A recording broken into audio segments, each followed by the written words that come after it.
समुद्र किनारे दरियापुर नाम का एक गांव था, जहां जगन सिंह नाम का एक मछुआरा अपनी बूढ़ी माँ और पत्नी के साथ रहता था।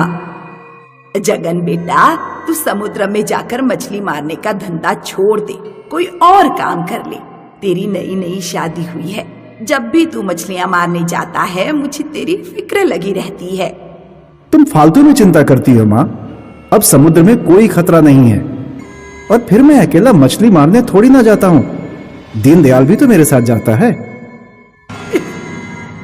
बेटा, तेरे पिताजी की तरह कहीं तुझे भी वो जलपरी खींच कर ना ले जाए। आप चिंता ना करें माँ, ऐसा कुछ भी नहीं होगा। रात में लक्ष्मी, जिसकी अभी कुछ दिन पहले ही जगन से शादी हुई थी, जगन से पूछती है, सासू माँ किस बारे में बात करके रो रही थी? ऐसा सुना जाता है कि समुद्र के अंदर एक जलपरी रहती है जो इंसानों का भक्षण करती है। माँ कहती है कि मेरे पिता को वही जलपरी खा गई थी। गांव के कुछ लोग कहते हैं कि वो जलपरी नहीं, भूतनी है। पूरी सच्चाई किसी को नहीं पता।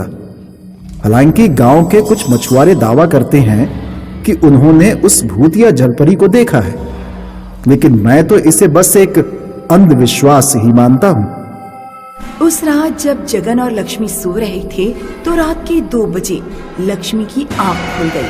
पूरे कमरे में पानी ही पानी था और बाथरूम की टंकी चलने की आवाज आ रही थी।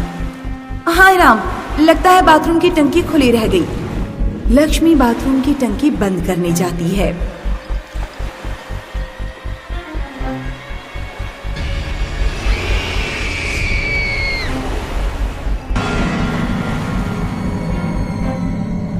क्या हुआ? लक्ष्मी अपने चारों ओर कमरे में देखती है। कमरे में पानी वगैरह कुछ नहीं था। मैंने उस भयानक जलपरी को सपने में देखा। आप मछली मारने का काम छोड़ दीजिए। हमने कल रात जलपरी के बारे में बात की थी ना, इसीलिए शायद तुम्हें जलपरी का सपना आया। इस तरह डर कर मैं अपना काम नहीं छोड़ सकता। और फिर मछली पकड़ने के अलावा मुझे और कोई काम आता भी तो नहीं है। अगले दिन जगन सिंह अपने पड़ोसी दीनदयाल के साथ समुद्र में मछलियां पकड़ने जाता है। मछलियां पकड़ते पकड़ते शाम हो जाती है, अंधेरा छाने लगता है। आज तो मजा आ गया, बहुत मछलियां हाथ लगी हैं। मैं घर जा रहा हूं, क्या तुम नहीं चलोगे? नहीं, तुम जाओ, मैं 1 घंटे और मछलियां पकड़ूंगा। जगन सिंह गांव चला गया और दीनदयाल मछली पकड़ता रहा। अचानक दीनदयाल की नाव हिलने लगी। कहीं मैंने वही भूतिया जलपरी तो नहीं देखी जिसकी गांव वाले बात करते हैं? दीनदयाल जल्दी जल्दी जाल खींचने लगा। उसके जाल में बाकी मछलियों के साथ एक भयानक जलपरी भी आ गई। अगले दिन जब जगन सिंह समुद्र पर पहुंचा तो वहां लोगों की भीड़ लगी हुई थी। दीनदयाल के हाथ, पैर, खोपड़ी, धड़ सब अलग अलग समुद्र में तैर रहे थे। नहीं, ये नहीं हो सकता। मैं कल उसे अपनी आंखों के सामने सही सलामत छोड़कर गया था। मुझे उस भूतिया जलपरी के राज से पर्दा उठाना ही पड़ेगा। उस रात जगन सिंह देर रात तक समुद्र में ही रुका रहा था। उधर जगन सिंह के घर पर जगन की बूढ़ी माँ कुएं से पानी बाहर निकाल रही थी। जगन की माँ ने जब बाल्टी ऊपर खींची तो देखा कि उसमें एक भयानक जलपरी बैठी हुई है। जलपरी जगन की माँ को खींचकर कुएं में ले गई। लक्ष्मी ने ये सब देख लिया। वो दौड़ती हुई समुद्र पर जगन के पास पहुंची। जगन समुद्र में काफी दूरी पर था। लक्ष्मी ने किनारे से ही जगन को आवाज दी, अजी सुनिए। जगन किनारे की तरफ लौट ही रहा था कि लक्ष्मी के पीछे रेत में से जलपरी निकल आती है और लक्ष्मी को जमीन में खींचने लगती है। लक्ष्मी का हाथ ही बाहर रह गया था। तब तक जगन वहां पहुंच जाता है और लक्ष्मी को जमीन से बाहर खींचता है। कुछ और मछुआरे भी वहां आ जाते हैं और जगन की मदद करते हैं। लक्ष्मी जमीन से बाहर खींच ली जाती है। तुम कौन हो? सामने आओ, हमसे तुम्हारी क्या दुश्मनी है? समुद्र में मेरे जैसी और भी जलपरियां हैं। एक दिन मैं किनारे पर आ गई थी कुछ मछुआरों ने मुझे पकड़ लिया। मैं रोती रही, चिल्लाती रही, लेकिन फिर भी उन्होंने मुझे नहीं छोड़ा। फिर वो मुझे पास वाली गुफा में ले गए और उन्होंने मेरे साथ गलत काम किया और फिर मुझे मारकर समुद्र में फेंक दिया। मेरी आत्मा उसी दिन से भटक रही है। तुम्हारा दोस्त दीनदयाल भी उनमें शामिल था। जगन सिंह सहित सभी मछुआरे जलपरी से माफी मांगते हैं। आगे से किसी भी जलपरी के साथ ऐसा नहीं होगा। बस एक बार हमें माफ कर दो। वादा करते हैं कि हम जलपरियों और समुद्री जीवों की सुरक्षा का पूरा ध्यान रखेंगे। अगर तुम लोगों ने अपना वादा नहीं निभाया तो ध्यान रखना, मैं दोबारा आऊंगी। ऐसा कहकर जलपरी गायब हो जाती है।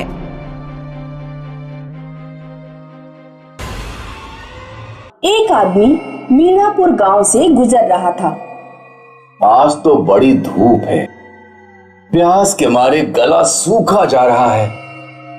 हीरालाल को पहाड़ी के पास एक नदी दिखती है। वो रही नदी। हे भगवान, इस वीराने में नदी। चलो इसी का पानी पीकर प्यास बुझाता हूं। हीरालाल नदी में पानी पीने जाता है, लेकिन नदी गायब हो जाती है। वहां एक चुड़ैल आती है और आदमी को घसीटते हुए ले जाती है। बचाओ, कोई बचाओ। हीरालाल को कौन ले गया? क्या है मीणापुर की नदी का राज? आइए सुनते हैं कहानी प्यासी आत्मा। मीणापुर गांव में हरि सिंह अपनी पत्नी और बेटी के साथ रहता था। गांव में पानी की बहुत किल्लत थी। पानी भरने के लिए कुएं पर लंबी लाइन लगा करती थी। 3 घंटे लाइन में लगने के बाद हरि सिंह का नंबर आता है।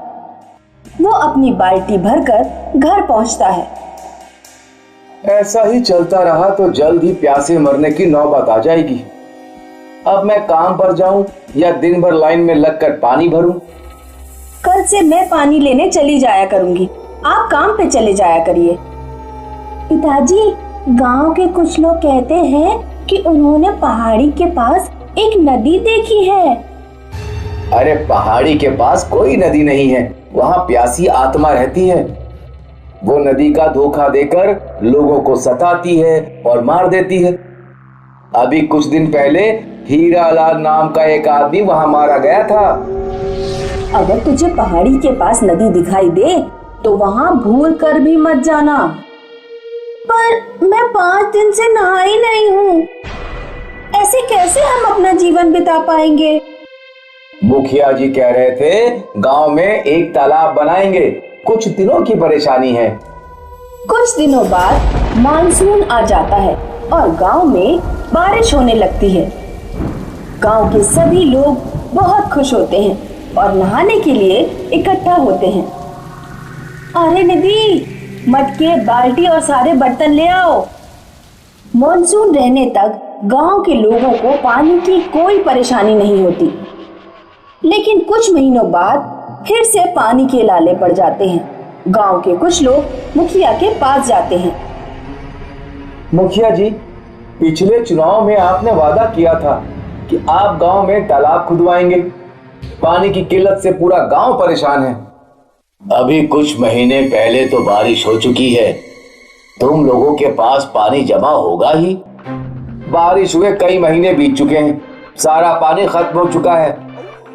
देखो, सरकार की तरफ से पैसा नहीं आ रहा है। जैसे ही उधर से पैसा आएगा मैं तालाब खुदवा दूंगा। गांव के लोग निराश होकर मुखिया के घर से चले जाते हैं। आप तालाब बनवा क्यों नहीं देते?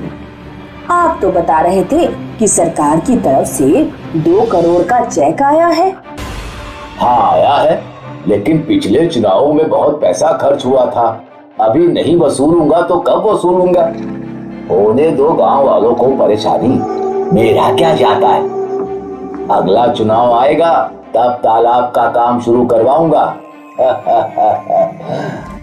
मुखिया और उसकी पत्नी जब रात में सो रहे थे तो उन्हें आंगन में किसी के झूले की आवाज आती है। उठिए जी, लगता है हमारे झूले पर कोई झूल रहा है। मुखिया बाहर जाकर देखता है, एक भूतनी झूले पर झूल रही थी। क्या हाल चाल है मुखिया? मुखिया डर कर घर के अंदर भागता है। तभी भूतनी अंदर पहुंच जाती है। पानी दे पानी। मुखिया की अचानक आंख खुल जाती है। क्या हुआ? बहुत भयानक सपना देखा। एक दिन हरि सिंह की बेटी निधि जब दोपहर में स्कूल से लौट रही थी तो उसे पहाड़ी के पास नदी दिखाई पड़ती है। ये नदी मुझे अक्सर दिखाई देती है। माँ पिताजी इसमें जाने से मना करते हैं, लेकिन आज मैं इस नदी में जरूर नहा कर आऊंगी। निधि नदी के पास नहाने जाती है, लेकिन नदी गायब हो जाती है। भूतनी वहां आती है और निधि को उठाकर ले जाती है। रात के 9 बज जाते हैं। निधि घर नहीं लौटती। ये निधि कहाँ चली गई? आप जाकर गांव में किसी से पूछिए, मुझे तो बहुत डर लग रहा है। हरि सिंह गांव में निधि को ढूंढने जाता है। हरि चाचा, मैंने निधि को पहाड़ी के पास जाते देखा। हरि सिंह तुरंत भागकर पहाड़ी के पास जाता है। वो देखता है कि निधि मटके से पानी पी रही है। घर चलो बेटी, यहाँ क्या कर रही हो? मुझे सब पता लग गया पिताजी। प्यासी आत्मा ने मुझसे बात की थी। उसने मुझे बताया कि 15 साल पहले उसका परिवार प्यास से मर चुका है। उसने ये भी बताया कि मुखिया ने अपने घर ढेर सारा पानी जमा करके रखा हुआ है। उस प्यासी आत्मा के पिताजी मुखिया के घर नौकरी करते थे। उन्होंने मुखिया से पीने के लिए 5 लीटर पानी मांगा, लेकिन मुखिया ने नहीं दिया और उसका परिवार प्यासा मर गया। हरि सिंह गांव के कुछ आदमियों को लेकर मुखिया के घर पहुंचता है। क्या बात है, कहाँ घुसे चले आ रहे हो? हमें आपके घर की तलाशी लेनी है। बाहर निकालो इन सबको। मुखिया के पहरेदार आगे बढ़ते हैं। तभी आत्मा वहां आ जाती है और एक एक करके सभी पहरेदारों का गला घोंटकर मार देती है। गांव के 2 आदमी मुखिया को पकड़ लेते हैं और बाकी लोग घर की तलाशी लेते हैं। मुखिया ने बड़े बड़े टैंकों में अपने घर पर पानी जमा करके रखा हुआ था। लोग उसकी तिजोरी चेक करके देखते हैं तो उन्हें तालाब बनाने के लिए 2 करोड़ का सरकारी चेक भी मिलता है। मुखिया जी, तुम्हारी असलियत अब सामने आ चुकी है। गांव के लोग मुखिया को गांव से बाहर निकाल देते हैं। तभी प्यासी आत्मा वहां आती है। हरि सिंह, मैं तुम्हें शुक्रिया कहना चाहती हूँ। शुक्रिया? शुक्रिया तो हमें तुम्हारा करना चाहिए। अगर तुमने निधि को सारी बातें नहीं बताई होती तो हम मुखिया की सच्चाई कभी ना जान पाते। फिर आत्मा गांव छोड़कर हमेशा के लिए चली जाती है।